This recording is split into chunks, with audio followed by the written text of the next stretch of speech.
Today I'm going to show you a really cool technique that songwriters and composers and producers use to make any chord progression sound better. What I'm talking about here is suspensions. Now the great thing about suspensions is that they're simple and easy to use, and you don't need to know a ton of music theory to get started with them. In fact, later in this tutorial I'll show you a really easy way you can start using suspensions without knowing very much music theory at all.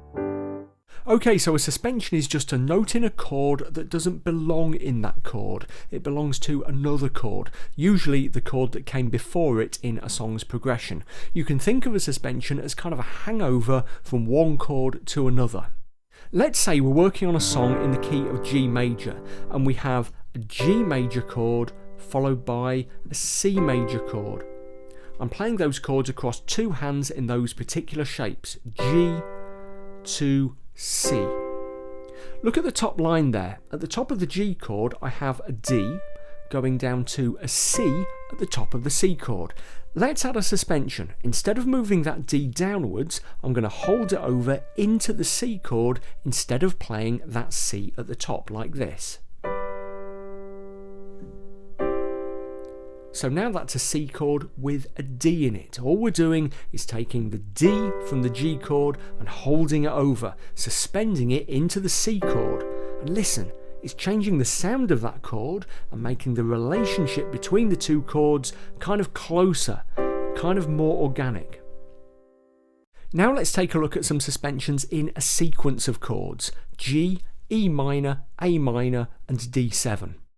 I'm going to play that little chord sequence in these shapes to start with: G,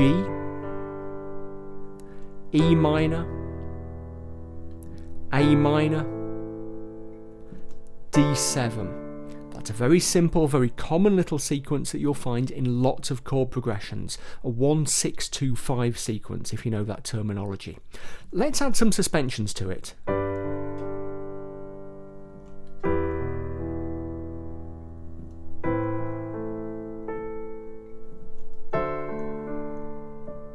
Can you see what's happened there? So I've gone from the G to the E minor as normal, but then when I went from the E minor to the A minor, I suspended the B of the E minor and played it instead of this A in the A minor chord. So E minor to A minor. Then when the D7 came around, I jumped, and instead of playing the D at the top of the D7, I played an E. Now that E wasn't in the A minor shape that I played previously, but it's still a note of the A minor chord, so harmonically speaking it's still a suspension, a hangover from the previous chord. Here's a really important thing to notice: each time I played a suspended note just then, I followed it with the actual note of the chord it had replaced. To use a technical term, I resolved the suspension. Suspensions always want to resolve to a chord note. You don't have to resolve them, but the pull to a chord note is always there. By the way, did you hear that those resolving suspensions were also creating a tiny little bit of melody? That's an incredibly useful feature of suspensions, whether you want to create a main melody from a chord progression, or a counter melody or a harmony line for a backing singer or whatever. Suspensions give you an easy route into doing that. Now in that little G, E minor, A minor, D7 sequence, our options for suspensions were a little bit limited, but you can create more options for yourself by extending those basic chords, and in particular by adding some sevenths. So let's make our A minor chord into an A minor 7. We do that by adding a G to the basic A minor shape. So we have a 4-note chord rather than a 3-note chord, and we're going to play it in that inversion. Let's try dropping that into our little chord sequence and seeing what we can do when we play it with some suspensions. Here we go. Here's our A minor 7. Into D7, and can you see what I've done there? Okay, so the G in the A minor 7 has let me create another suspension going down into the D7 chord. Yeah, that's a cool sound. Listen to it again.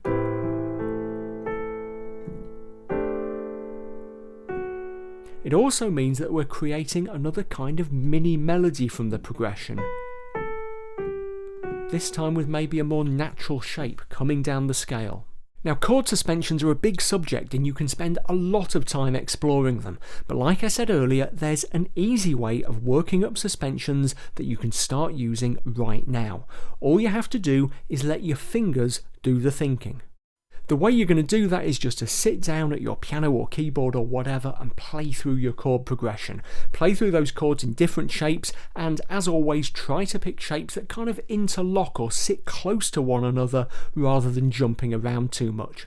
As you play, on each chord, just let one of the fingers in the right hand kind of go on strike between changes. Lock it on a note and keep it there, and just listen to the effects as you change. Each time you do it, ask yourself, does that sound good? Yeah. What else can I do with it? You'll learn more about music from half an hour of just doing that than you will from a week of music theory lessons.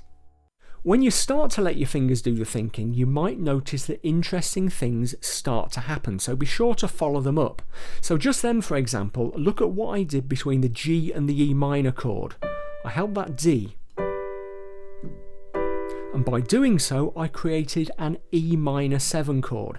Now there isn't a suspension there that wants to resolve because it's not even technically a suspension at all, but just by letting my fingers do the thinking, I've added a little bit of extra interest to my progression. Here's a quick tip: you'll find more suspension opportunities between chords that don't share lots of notes. So when we went from G to E minor, our options were pretty limited because those two chords share two notes, G and B. But say you had a progression where you had a B minor chord followed by an A minor chord. Now those two chords are completely different from one another, so there are more opportunities. We can go B minor to A minor, or we can do it like this. Okay, much more we can do. Also remember what I said about adding sevenths. Extensions give you far more options when it comes to suspensions. Before you go and try this for yourself, let me give you a couple of quick bonus tips. First of all, suspensions can also work in reverse and become anticipations. Say that you're going from this C chord to this F chord. Just before you change, you could move this topmost E of the C chord up to the F, like that, and then make the full change by bringing the A up underneath in the right and moving down to the F in the left, like this. So we've taken one chord, our C, modified it to add a note that we know will appear in the next chord, F, so that it anticipates that chord, and then move to that chord. It's another really cool, really easy effect. Second, you can use suspensions out of nowhere. You might have seen chord notation for things like C sus4 and C sus2. We call those sus chords, suspended chords. They're just chords that have suspensions baked into them, and you can use them in isolation because they have a very distinctive, very interesting sound. There's an important thing you need to know there. In a sus chord, the suspension always replaces one of the notes of the regular chord. If it's there in addition to all of the regular chord notes, chances are that it's not a sus chord, but some kind of extension. So this is C sus2 because we've got the D instead of the E of a regular C chord. But this is C add 9 because we've got both the D and the E. Okay, so get yourself to your keyboard or piano, grab a chord progression and just play around with suspensions. You will learn a lot just by messing around with them. And if you want to find out more about chords and music theory in a way that's accessible and easy to digest, remember to subscribe to my YouTube channel and also maybe check out my books, especially How to Really Play the Piano, which has a ton of stuff on the basics of chords.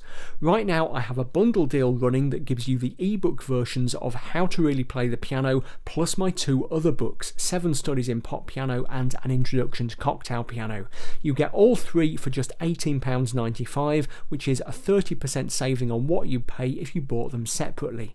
Head over to billspianopages.com/bundle to find out more about that deal right now. You'll find the link in the description text right underneath this video. Okay, thanks for listening. See you soon. Go and have fun with suspensions.